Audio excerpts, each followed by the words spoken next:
Hello বিয়াস, তো আজকে যে টপিকটা নিয়ে আলোচনা করবো সেটা হচ্ছে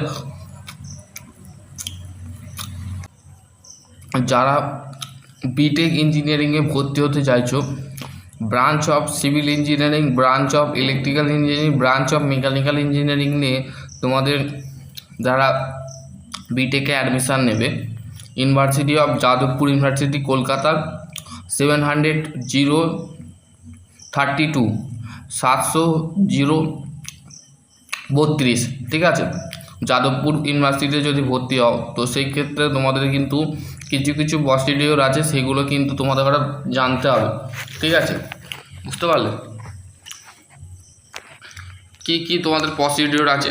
দেখো, the information voucher of the admission of the first 5 years programming, bachelor engineering, civil engineering, bachelor of engineering, electrical engineering, bachelor of engineering, mechanical engineering, ঠিক আছে। যারা ভর্তি হতে চাও তাদের ক্ষেত্রে আমাদের মেনলি যাদবপুর ইউনিভার্সিটি বলতে গেলে একটি বিখ্যাত ইউনিভার্সিটি, ঠিক আছে। তার ক্ষেত্রে তোমার কি কি লাগবে, তোমাকে মিনিমাম বলে দিচ্ছি আমি।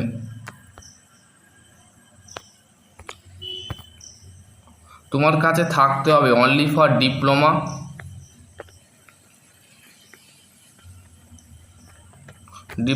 থাকতে হবে, ঠিক আছে, অথবা বিএসসি যদি করে থাকো তো সেই ক্ষেত্রে তুমি ডিপ্লোমা লেভেলে তোমাকে কি করতে হবে, জিলেট এক্সাম ক্র্যাক করতে হবে। জিলেট এক্সাম ক্র্যাক করার পর তোমরা কিন্তু বিটেক 4 বছরের হয় আর হচ্ছে 3 বছরের হয়, ঠিক আছে। এটা কিন্তু মাথায় রাখতে হবে, ঠিক আছে।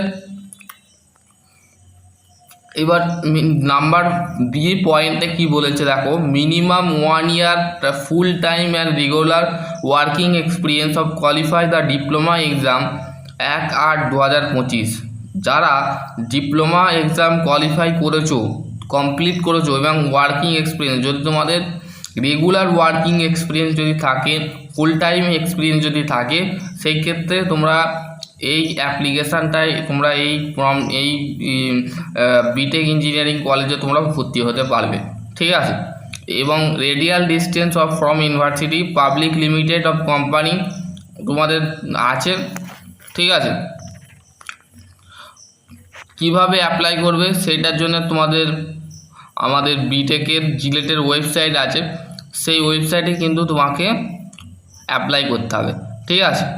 দেখো, তারপর হচ্ছে ডকুমেন্ট অফ ভেরিফিকেশান অ্যাডমিশান। কীভাবে তোমরা ডকুমেন্ট ভেরিফিকেশান করবে এবং অ্যাডমিশান কীভাবে নেবে সেইগুলো এখানে বলে দিয়েছে। কি বলেছে দেখো, scanner copy the following the document the mandatory upload the with of the application the maximum size is the should be the 500 KB, ঠিক আছে, not execute 500 KB. It is the case of the search of the legal supporting of the document the cancel of the candidate without any the further communication. তোমার যদি কোনো legal থাকে, legal information যদি দিয়ে থাকো তো সেক্ষেত্রে তোমার ফর্মটা ক্যান্সেল করে দেবে, ঠিক আছে। তো সেই ক্ষেত্রে দেখো, ভ্যালিড অফ আইডি কার্ড তোমাদের থাকতে হবে, government ID card, secondary class 10 এবং হাই সেকেন্ডারি মার্কশিট লাগবে, ঠিক আছে। উচ্চ মাধ্যমিকের যদি উচ্চ মাধ্যমিকের সার্টিফিকেট লাগবে, ঠিক আছে। 4 বছরের বিটেক হয় এবং আমাদের 3 বছরের বিটেক হয়। 3 বছরের বিটেকটা কারা করতে পারবে, যারা ডিপ্লোমা ইঞ্জিনিয়ারিং করছে, ঠিক আছে। নর্মালি ডিপ্লোমা ইঞ্জিনিয়ারিং যারা করেছে তাদের ক্ষেত্রে তারা 3 বছরের জিলেট দিয়ে তারা তাদের ইঞ্জিনিয়ারিং যেটা আছে সেটা কিন্তু কমপ্লিট করতে পারবে। 3 বছরের কিন্তু 6টা সেমিস্টার হয়, ঠিক আছে। আর 4 বছরের হচ্ছে 8টা সেমিস্টার হয়। সে 8টা সেমিস্টার কমপ্লিট করার পর সে কিন্তু একটা ইঞ্জিনিয়ার পদে কিন্তু সে বসতে পারবে, তাকে কিন্তু ইঞ্জিনিয়ার বলা হবে, ঠিক আছে। আর যারা 6টা সেমিস্টার কমপ্লিট করবে, ঠিক আছে, প্রত্যেকটা সেমিস্টারে কিন্তু সাপ্লি পেলে কিন্তু পরের সেমিস্টারগুলোতে যেয়ে তুমি কিন্তু সাপ্লি ক্লিয়ার করতে পারবে, সাপ্লি বা ইয়ার ব্যাক, ঠিক আছে, যেটাকে বলে, ঠিক আছে। তারপরে full marksheet of the diploma engineering exam, তোমাদের ডিপ্লোমার যে মার্কশিট আছে সেটা কিন্তু দেবে। এবং বিএসসি যারা করেছো তাদের কিন্তু তোমাদের মার্কশিট দিতে পারো, ঠিক আছে। এটা সেটাই বলেছে, ঠিক আছে। ফি তোমাদের অ্যাপ্লিকেশানের ফি কত লাগে 500, মানে 500 টাকা তোমাদের ওটা দিতে হবে অ্যাপ্লিকেশানে করার সময়, ঠিক আছে। ইম্পর্টেন্ট ইনফরমেশান দেখো এখানে তোমাদের অ্যাডমিশান দিয়ে দিয়েছে, admission of Jadavpur university .in এখানে দিয়েছে অ্যাডমিশান পোর্টাল, ঠিক আছে। এই পোর্টালে যে তুমি কিন্তু অ্যাপ্লাই করতে পারো, ঠিক আছে। অ্যান্টি র্যাগিং সার্টিফিকেট, দেখো অ্যান্টি র্যাগিং বলছে ragging is not of the social evil of the panel office, ঠিক আছে। কি বলেছে আমাদের অ্যান্টি র্যাগিংটা হচ্ছে basically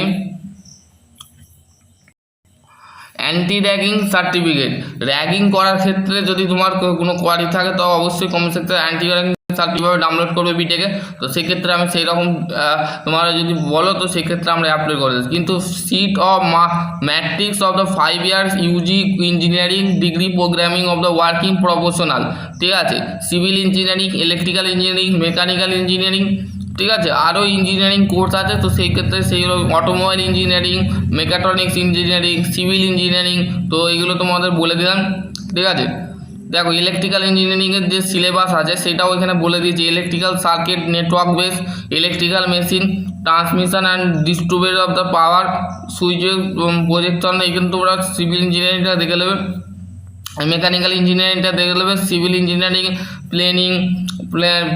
planning and construction subject তোমাদের আছে, ঠিক আছে। এবার হচ্ছে আমার মেন উদ্দেশ্য মেকানিক্যাল ইঞ্জিনিয়ারিংকে নিয়ে, কারণ মেকানিক্যাল ইঞ্জিনিয়ারিং নিয়ে আমি বিটেক করেছি, তো সেক্ষেত্রে তোমরা দেখতে পারো engineering mechanics, strength of material, theory of machine, design of machine element, mechanical engineering drawing, তারপর হচ্ছে fluid mechanics, hydraulic machine, hydraulic system, thermodynamic, boiler and steam condenser, refrigeration, IC engine, gas turbine, hydraulic turbine, power plant, manufacturing process, mechanical engineering material, jigs and fixture, CNC, metal cutting, industrial measurement, material handling, production management, ঠিক আছে। এইটা তোমাদের কিন্তু basically সিলেবাসে আছে, ঠিক আছে। এইটা তোমাদের সিলেবাস গেল। আর যদি তোমাদের কোনো কোশ্চেন থাকে তো করতে পারো, ঠিক আছে, আমি তোমাদের বলে দেবো। আশা করছি তোমাদের যদি আরও কোনো কোয়ারি থাকে অবশ্যই কমেন্ট সেকশানে কমেন্ট করো। সকলেই ভালো থেকো, সুস্থ থেকো, থ্যাংক ইউ।